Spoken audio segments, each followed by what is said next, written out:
the event. Nope. But you were just outside. Tell us what you saw. And So we had a party here all day. You can see behind us at the Brinkles Farm and Greenhouse here. We had a party. And we all decided, hey, you know, when we hear Trump up there, we're going to walk up through the field, stand by the trees up there under the shade, and watch and listen to the rally, right? We couldn't see him, but we could hear him. So we walked up, and probably 5 to 7 minutes of Trump speaking. I'm estimating here. I have no idea, you know. But we noticed a guy crawling, bear crawling up the roof of the building beside us, 50 feet away from us. So we're standing there, and, you know, we're pointing at the guy crawling up the roof. And he had a gun, right? He had a rifle. We could clearly see him with a rifle, absolutely. We're pointing at him. The police are down there running around on the ground. We're like, hey, man, there's a guy on the roof with a rifle. And the police were like, huh, what? You know, like they didn't know what was going on. You know, we're like, hey, right here on the roof. We can see him from right here. We see him. You know, he's crawling. And next thing you know, I'm thinking to myself, I'm like, why is Trump still speaking? Why have they not pulled him off the stage? I'm standing there pointing at him for, 2 or 3 minutes. Secret Service is looking at us from the top of the barn.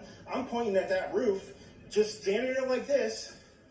And next thing you know, 5 shots ring out. So you're certain that the shots came from that guy on the roof? 100%. 100%. And he was up there for a couple of minutes. He was up there. You saw him up there for a couple of minutes. Absolutely. At least 3 to 4 minutes. And you were telling the police and the Secret Service? We were telling the police. We were pointing at them for the Secret Service, who were looking at us from the top of the barn. They were looking at us the whole time when we were standing by that tree. Could they see binoculars? Could they see him? Probably not, because the roof, the way the slope went, he was behind where they could see. But why is there not Secret Service on all of these roofs here? I mean, this is not a big place. Did you see, I mean, obviously everyone, when the shooting started, everyone was very panicked. Did you see what happened to him at all? Oh yeah, they blew his head off. Okay, sorry. Secret Service blew his head off. Okay, just be careful because we don't quite know who's watching, but you're pretty sure they shot the guy? Absolutely, 100%. Okay. Yep. You saw that happen? Yep. Okay. Yep. And did you see them go up to him afterwards, or? They crawled up on the roof. They had their guns pointed at him, make sure he was dead. He was dead, and that was it. It was over. It's incredibly shocking. The guy was on the roof right there. You can see the white roof right there. Did you get a look at him? Could you? No, other than he was in muted colors, tan type clothing. We saw the rifle flinging around as he was trying to crawl. I mean, we saw the rifle, 100%. Do you know about guns? Do you know what kind of weapon it was? Oh, I absolutely know about guns, for sure. No, I mean, it was a rifle of some sort. I wouldn't know, I wasn't close enough to read the label on it, but, sure. But it was a rifle of some sort. Yeah, absolutely. So how do you process what you've just seen? I don't know what to say, man. All I'll tell you is, if I walked up close to there with anything that Secret Service considered a problem, I wouldn't be standing here talking to you right now. But I don't know why a guy who we're standing there pointing out to police and Secret Service is crawling up the roof. Were you outside the security perimeter? Yes, right there by that tree. We were outside the security perimeter.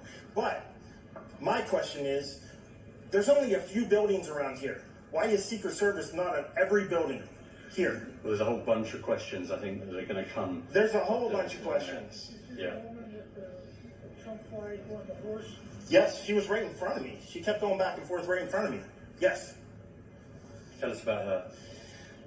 I mean, nice horse, nice lady running with a flag. Seemed very, patriotic. But what's the significance of her? No, he asked me if I saw a horse. Okay.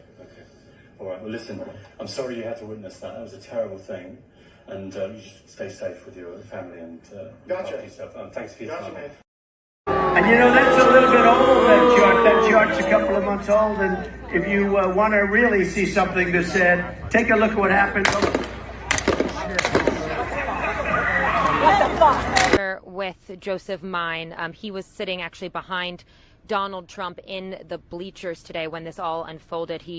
I'm going to let him share exactly what he saw. It was a very harrowing moment that he was there for. Can you please tell us what happened, Joseph? Yeah, it was Trump. I was attending the rally. It seemed initially like firecrackers went off. It was very confusing initially because I knew it was gunfire, but I couldn't quite tell where it was coming from. It sounded like it was coming from behind the bleachers, and the man in the bleachers, kind of to the right of me in the bleachers, took a gunshot wound to the head. Was killed, and another woman, I don't know exactly where she was in the bleachers. I think she was either behind me or to the right of me. She got around she got hit in the forearm and hand, it looked like, but if she was wounded, she wasn't killed. Can I ask you how you're feeling? Obviously, you just witnessed something terrible happen. A lot of chaos was in the room. How exactly are you feeling right now, Joseph? It's something you don't expect. It's a bolt out of the blue, so it's very shocking. It's just, I think a lot of people in the crowd just thought it was fireworks going off. I knew immediately it was gunshots. I knew they were close, and then when I saw someone get hit and go down, that's when I knew it was probably serious. It was a lot of confusion. It's just massive confusion, throughout the event. I saw Donald Trump get hit. It looked like he was either, I was running my camera at the time, but it looked like he was just turning his head to the side, and it looked like he got grazed in the right ear with a bullet. I kind of saw that go on, and then I looked down, I saw that the man, had died in the bleachers. It was just complete pandemonium. Like there was a bit of a delay, like there was a lot of confusion, but immediately, it seemed like more gunfire erupted. I couldn't figure out where that was coming from, and then, there was a state policeman there. I believe a SWAT team, showed up relatively quickly. They jumped the side. There was a fence, it was next to the bleachers. They jumped the bleachers and started clearing the bleachers. And then I helped carry the body of the man down out of the bleachers, and they took him to a tent behind the bleachers. We put a towel over his head, but he's deceased. You were telling me before when we were chatting briefly that you never had a chance to make it to a Trump rally, that this was your first time. Yes. Would you feel safe coming back to another Trump rally? Yeah, it's a very random event that happens. I feel safe generally where I go in the country. I think the problem is we have everyone seems very angry, and it makes you kind of, I'll go to a Trump rally again, but I'll think twice. You definitely want to have your head on the swivel. It just seems like there's a lot of angry people out there, and I'm not shocked that this happened. I'm shocked that I was sitting there and it happened next to me. Obviously, you never anticipate that to happen, but it's just horrible. We shouldn't be at a level of political discourse in this country where this is going on. It feels like it's 1960 again. It's horrible. Can you describe for me, Joseph, what happened after you saw the shots? And I was there as well.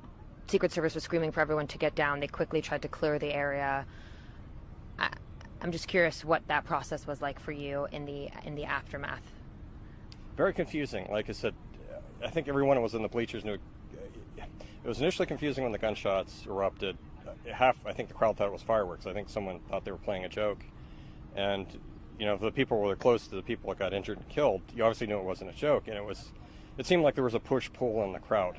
And that is, one half of the crowd on the far end of the rally thought it was some type of weird joke. The other half of the crowd knew it wasn't, was trying to push or impress upon the rest of the crowd that this is serious. And I think everyone got the idea very quickly that it was a dangerous situation, and everyone just started hitting the deck. And, kudos to the Secret Service. Again, when you're in these situations, a second feels like it's an hour, but it seemed like authorities were there very quickly. It just seemed to me, like I said, I was sitting there, it seemed like the rounds came from behind, and they got this, they hit the gentleman in the head. He got a gunshot wound to the head, and the other lady was injured, and then I saw President Trump, get hit, and it looked like his right ear, but it seemed initially everyone was like half the crowd was in shock, and the other half thought it was some type of weird joke. And it took a bit for everyone to get a good understanding of what was going on. You mentioned that you had spoken with the person who ended up falling, I believe you said, or he was with his whole family? No, his family watched it happen. So they were in the bleachers when he got hit and he went down. I think they were trying to figure out what was going on. They were screaming for help. The body they put a towel over the man's head. The body was removed from the bleachers. Then the police came back, right after and tried to move the family, but they were all in shock. They weren't processing what was going on. Mm-hmm. The man was he was dead the minute he was hit.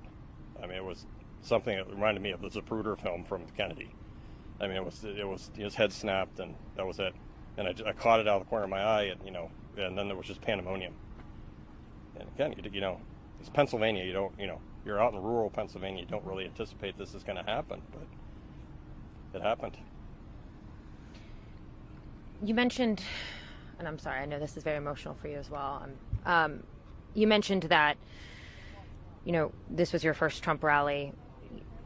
How are you feeling about the election now? What are you hoping to see moving forward? We've already seen a lot of statements of support from across the aisle come in for the former president. I can tell you, too, from our sources that they say that Donald Trump is okay, that he is at a local facility being treated. But I would love just your view on, I know you came here today to support the man that, the former president. I'm curious how you think about this now. I know it's a hard question given the chaos that we're currently in and the adrenaline that we're both feeling right now. But if you can share any of that insight. It solidifies my support. I understand. People believe that Trump's, well, they know he's bombastic. They don't really like him. He's a very polarizing figure. He has an abrasive personality. But I truly believe he has the best interests of the country at heart. And you make a point. The man's a billionaire. Mm-hmm. He could be sitting like you said, he was sitting at the rally joking about it. He's like, I could be sitting in the Mediterranean on a yacht enjoying my life, but I'm not. I'm trying to help run the country. It puts in perspective there's a real cost for that. I mean, there's some people that really want him dead. And to me, this is just ridiculous. Like, we have a lot of political violence in this country. It comes from it's not so much from the right. It comes from everywhere. And it just needs to stop. JFK, RFK, you've had Martin Luther King. Now you're going to, attempt the life of Reagan. And now you have an attempted, assassination of Trump. It's just ridiculous. And it just, I don't think it's a gun problem. I don't think it's a violence problem. I think there's a lot of angry people that just have too much interest in politics, and it's a zero-sum game to them. Politics shouldn't be a zero-sum game where someone wins everything and someone loses everything. Mm-hmm. And I think this is a result of that. People came today. Were very happy. They're here to support Trump. But you can when you talk to people in the crowd, there's a tenseness.